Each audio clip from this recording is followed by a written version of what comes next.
क्या योगी आदित्यनाथ के UP model में भारतीय जनता पार्टी को अपना भविष्य दिखाई दे रहा है? आखिर योगी आदित्यनाथ की 7 साल की सत्ता में भाजपा को ऐसा क्या दिखाई दे रहा है जो अब कई मंचों पर बीजेपी नेता योगी मॉडल का उदाहरण देते नहीं थकते? नमस्कार, आपके साथ मैं हूं मनीषा। भारतीय जनता पार्टी को साल 2017 के उत्तर प्रदेश विधानसभा चुनाव में बहुमत मिला। करीब 15 साल बाद बीजेपी ने सत्ता में वापसी की थी। सरकार का मुखिया कौन होगा, यानी मुख्यमंत्री कौन बनेगा, इस सवाल के जवाब में कई नाम सामने थे, लेकिन फाइनल मुहर लगी योगी आदित्यनाथ के नाम पर। बहुत से लोगों के लिए यह फैसला एक सरप्राइज था। योगी आदित्यनाथ ने मुख्यमंत्री पद की रेस कैसे जीती, ये सवाल आज तक पूछा जाता है। तब बीजेपी के राष्ट्रीय अध्यक्ष रहे अमित शाह ने भी कुछ साल पहले इसका जिक्र किया था। अमित शाह ने तब कहा था कि जब योगी जी को मुख्यमंत्री बनाया तो किसी ने कल्पना नहीं की थी कि योगी जी मुख्यमंत्री बनेंगे। कई सारे लोगों के फोन आए कि योगी जी ने कभी म्यूनिसिपैलिटी तक भी नहीं चलाई है। वास्तविकता भी यही थी कि नहीं चलाई थी। योगी जी कभी किसी सरकार में मंत्री तक नहीं रहे। अमित शाह के मुताबिक उस वक्त उनसे और प्रधानमंत्री नरेंद्र मोदी को कुछ अलग सलाह दी गई थी। योगी जी सन्यासी हैं, पीठाधीश हैं और इतने बड़े प्रदेश का आप उनको मुख्यमंत्री बना रहे हो। लेकिन 7 साल बाद स्थिति पूरी तरह बदल गई है। अब योगी आदित्यनाथ में प्रधानमंत्री नरेंद्र मोदी का उत्तराधिकारी तलाशने वालों की संख्या बढ़ती नजर आ रही है। ऐसे लोगों में सिर्फ योगी आदित्यनाथ के उत्साही समर्थक नहीं हैं। बीजेपी के कई कार्यकर्ता और राजनीतिक विश्लेषक भी दावा करते हैं कि उत्तर प्रदेश के मुख्यमंत्री का कद पार्टी में अपना समकालीन नेताओं से काफी ऊंचा हो गया है।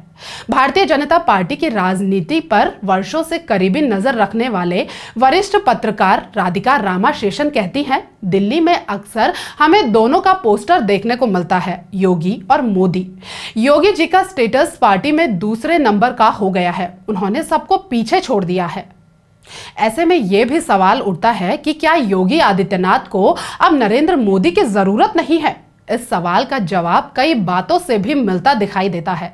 योगी आदित्यनाथ का असर जमीन पर भी दिखता है। मुख्यमंत्री की कुर्सी संभालने के पहले योगी आदित्यनाथ 5 बार लोकसभा के सांसद चुने जा चुके थे, लेकिन कई विश्लेषक ये भी मानते हैं कि तब उनका प्रभाव क्षेत्र सीमित था। मुख्यमंत्री बनने के बाद योगी आदित्यनाथ के कामकाज ने जिस यूपी मॉडल को खड़ा किया, उसकी चर्चा अब उसी तरह होती है जैसे साल 2014 के पहले बीजेपी शासित राज्यों के मुख्यमंत्री और पार्टी के कार्यकर्ता नरेंद्र मोदी के गुजरात मॉडल का जिक्र करते थे। योगी आदित्यनाथ ने अपना काफी प्रभाव छोड़ा है। मध्य प्रदेश और कर्नाटक में जब बीजेपी की सरकार थी, तब वहां के नेता भी यूपी मॉडल का काफी जिक्र करते रहते थे। राजनीतिक विश्लेषकों की राय है कि उत्तर प्रदेश में भारतीय जनता पार्टी को चुनाव दर चुनाव मिलने वाली कामयाबी की वजह से हर तरफ योगी आदित्यनाथ के यूपी मॉडल की बात हो रही है। उत्तर प्रदेश की राजनीति पर करीबी नजर रखने वाले कहते हैं कि योगी आदित्यनाथ की अगुवाई में प्रदेश में बीजेपी को मिले चुनाव नतीजों के जरिए उनका मूल्यांकन हो रहा है। किसी भी व्यक्ति का मूल्यांकन रिजल्ट से होता है। योगी आदित्यनाथ के साथ भी यही बात है। वो 2017 में सत्ता में आए, साल 2019 के लोकसभा चुनाव में अच्छा रिजल्ट दिया। तब सपा, बसपा और आरएलडी का गठबंधन था। उस गठबंधन के मुकाबले 64 सीट जीतना बड़ी उपलब्धि थी, जबकि तब लोगों को लग रहा था कि बीजेपी का सफाया हो जाएगा। उसके बाद आया 2022 का विधानसभा चुनाव। दूसरी बार पूर्ण बहुमत की सरकार बनाना निश्चित तौर पर एक बड़ी बात थी। फिर अभी निकाय चुनाव हुए। बीजेपी ने सारे बड़े शहरों में क्लीन स्वीप किया। ये रिपोर्ट कार्ड है योगी आदित्यनाथ का, जिसने उनको राष्ट्रीय नेताओं की कतार में मोदी के समक्ष खड़ा कर दिया। Yogi Adityanath religion, politics and power, the untold story किताब के लेखक और उत्तर प्रदेश की राजनीति को कई दशक से कवर कर रहे वरिष्ठ पत्रकार शरद प्रधान दावा करते हैं कि आज की तारीख में प्रदेश में योगी आदित्यनाथ दूसरे सभी नेताओं से आगे हैं। वो कहते हैं, जहां तक यूपी का सवाल है, यहां नरेंद्र मोदी से भी ज्यादा योगी आदित्यनाथ का असर है। नरेंद्र मोदी 2024 में जहां फिर से पहुंचना चाहते हैं, उसके लिए यूपी जरूरी है और योगी भी।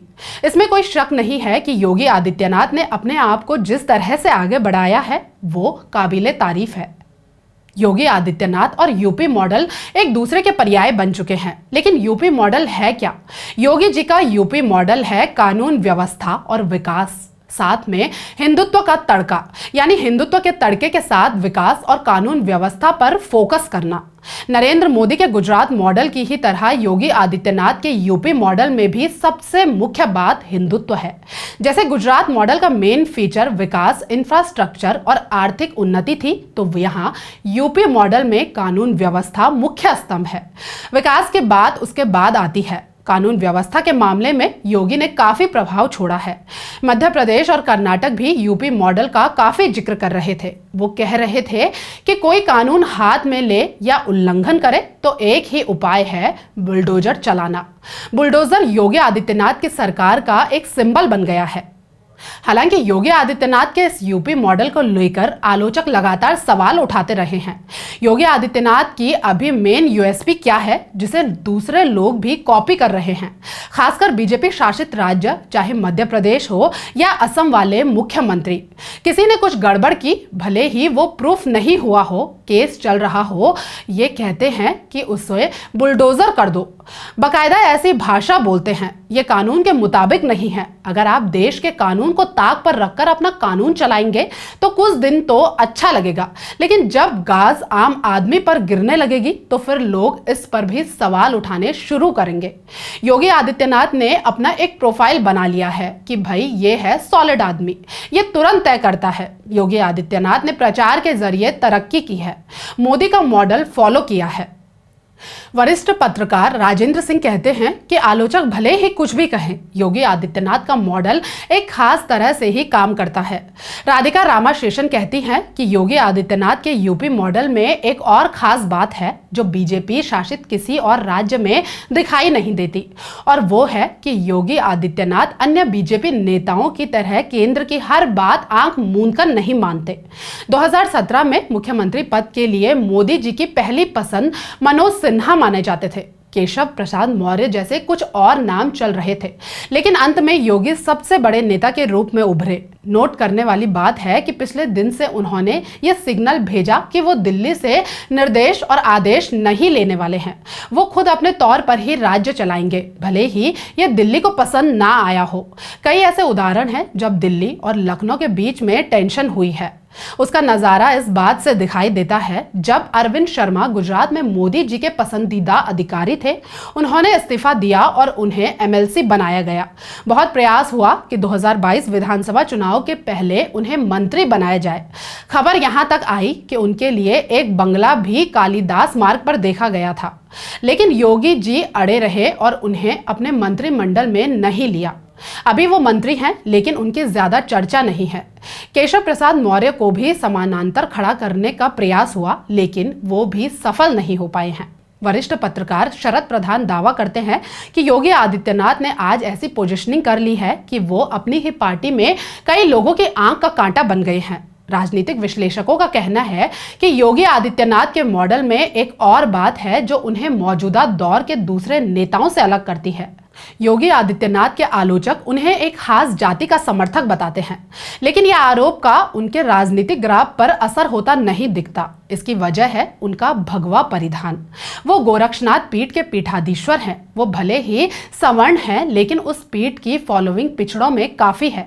दूसरे भगवा वेश की वजह से पिछड़े नेतृत्व की बात डाइल्यूट हो जाती है। फिर यूपी में अब मुलायम सिंह यादव और कल्याण सिंह के कद का कोई पिछड़ा नेता भी नहीं है। मायावती का दलितों में आधार घट रहा है। यूपी में राम जन्मभूमि आंदोलन के दौरान से ही ओबीसी और पिछड़ों का एक बड़ा वर्ग बीजेपी के साथ जुड़ा हुआ है। बीजेपी उन्हें पद भी देती है। जैसे केशव मौर्य उप मुख्यमंत्री हैं, वो योगी आदित्यनाथ के भी साथ हैं। उत्तर प्रदेश के निकाय चुनाव में विपक्ष को हाशिए पर धकेलने वाले योगी आदित्यनाथ की अगली परीक्षा साल 2024 में लोकसभा के आम चुनाव के दौरान होगी। तब नरेंद्र मोदी और बीजेपी के साथ विपक्षी दलों के लिए बहुत कुछ दांव पर होगा। उस वक्त योगी आदित्यनाथ और उनका मॉडल बीजेपी के लिए कितना अहम होगा, इस सवाल पर पत्रकार शरद प्रधान कहते हैं कि योगी आदित्यनाथ ने सपोर्ट बेस सॉलिड बना लिया है। विपक्ष बिल्कुल कमजोर है। अखिलेश यादव सॉफ्ट हिंदुत्व प्ले करने लगे हैं। ये भी योगी के हक में जाता है। जब आप दूसरे की पिच पर खेलेंगे तो कैसे जीतेंगे? वहीं राजेंद्र सिंह कहते हैं कि उत्तर प्रदेश में आगे भी बीजेपी मौजूदा रास्ते पर ही चलेगी। यूपी में कोई बड़ी चुनौती बीजेपी के सामने नहीं है। 2019 का आपको ध्यान है, तब सपा, बसपा और आरएलडी का गठबंधन था, लेकिन बीजेपी बहुत आगे रही।